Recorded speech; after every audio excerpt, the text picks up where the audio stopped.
안녕하세요, 여러분. 나이가 들면 몸이 변하는 건 잘 아시죠? 무릎이 시큰하거나 예전만큼 오래 걷기 힘든 것처럼요. 그런데 마음도 나이 든다는 건 들어보셨나요?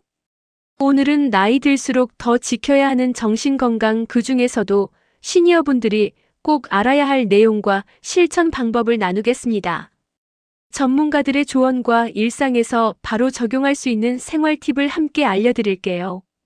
이 영상이 마음에 드시면 구독과 좋아요 눌러주시면 앞으로도 건강한 정보 계속 받아보실 수 있습니다. 끝까지 보시면 마음 건강을 지키는 확실한 방법을 알게 되실 거예요. 많은 분들이 마음이 좀 가라앉는 건 나이 들어서 당연한 거 아니야? 라고 생각하세요. 하지만 그렇지 않습니다.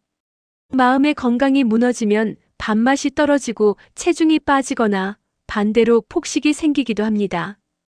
혈압, 혈당 조절이 어렵고 심장병이나 뇌졸중 같은 신체 질환 위험도 올라갑니다. 실제로 한국의 65세 이상 어르신 중 10명 중 1명은 우울증을 겪고 있고 OECD 국가 중 노인 자살률이 1위라는 안타까운 통계도 있습니다. 이건 단순히 기분 문제가 아니라 삶의 질과 수명에 직접적인 영향을 주는 심각한 건강 문제예요. 정신건강의학과 전문의들은 이렇게 말합니다. 나이 들수록 마음이 불안정해지는 이유는 단 한 가지가 아니라 여러 요인이 겹치기 때문입니다. 첫째, 사회적 고립이에요. 오랜 친구가 멀리 이사 가거나 배우자를 떠나보내거나 자녀와 떨어져 살다 보면 대화와 웃음이 줄어듭니다. 둘째, 신체 건강 악화입니다. 무릎, 허리, 심장, 혈압 이런 건강 문제는 단순히 몸만 힘들게 하는 게 아니라 마음까지 지치게 만들어요. 셋째, 경제적 부담입니다. 은퇴 후 수입이 줄고 지출은 그대로거나 늘어나면 작은 지출에도 불안해집니다. 마지막으로 삶의 의미 상실감이에요. 예전에는 부모로서 회사에서 사회에서 역할이 있었는데 지금은 그 역할이 줄어들면서 마음이 허전해집니다. 그렇다면 내 마음이 위험하다는 신호는 어떤 걸까요? 전문가들은 이렇게 말합니다. 예전엔 좋아하던 일이 전혀 즐겁지 않다. 잠이 너무 많거나 거의 못 잔다.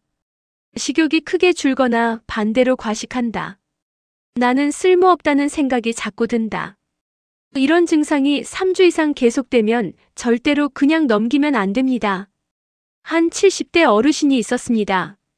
배우자를 먼저 떠나보내고 하루 종일 집에만 계시다가 어느 날부터 밥도 잘 안 먹고 전화도 받지 않으셨죠.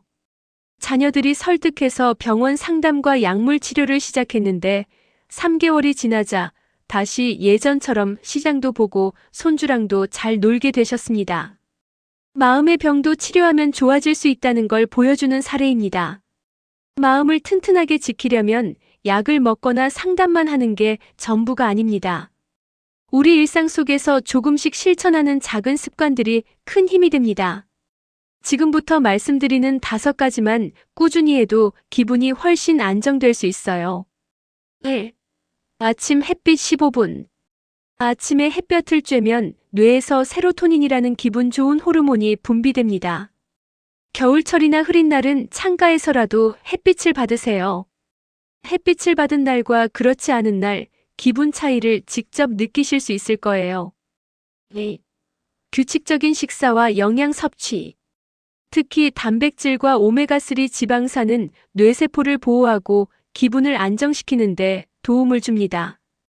단백질은 달걀, 두부, 생선, 닭가슴살에서 오메가3는 고등어, 연어 같은 등푸른 생선이나 견과류에서 챙기세요.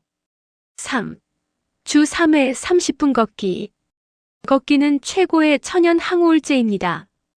혈액순환이 좋아지고 스트레스 호르몬인 코르티솔이 줄어듭니다.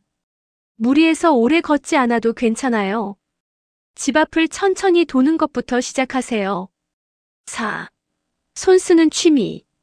뜨개질, 그림 그리기, 악기 연주, 퍼즐 맞추기 같은 활동은 뇌를 자극하고 집중하면서 잡생각을 줄여줍니다. 손이 움직이면 뇌도 함께 움직입니다.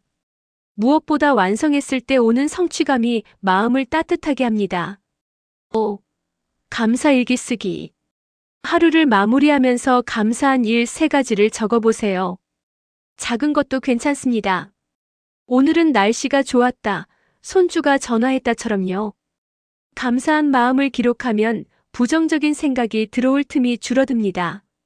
정신건강의학과 전문의는 이렇게 말합니다.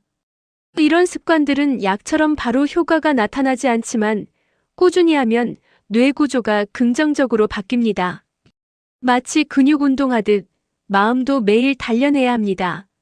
마음을 건강하게 지키는 또 하나의 비밀은 사람과 연결되는 것입니다. 우리는 혼자 있을 때보다 누군가와 이야기하고 웃을 때 더 오래, 더 건강하게 살 수 있습니다. 1. 전화 영상통화 습관화. 하루에 한 번은 가족, 친구, 이웃에게 전화를 해보세요. 짧게라도 안부를 묻는 그 한 통이 마음을 따뜻하게 합니다. 2. 지역 모임 참여. 복지관, 문화센터, 교회, 사찰 등에서는 시니어 프로그램이 다양하게 운영됩니다. 노래, 미술, 요가, 컴퓨터 교실까지 선택지가 많습니다. 3. 자원봉사 활동.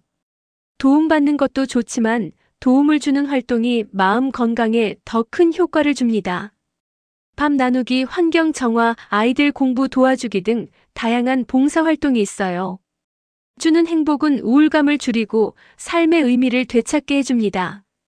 고립을 깨는 가장 좋은 방법은 내가 먼저 연락하는 것입니다.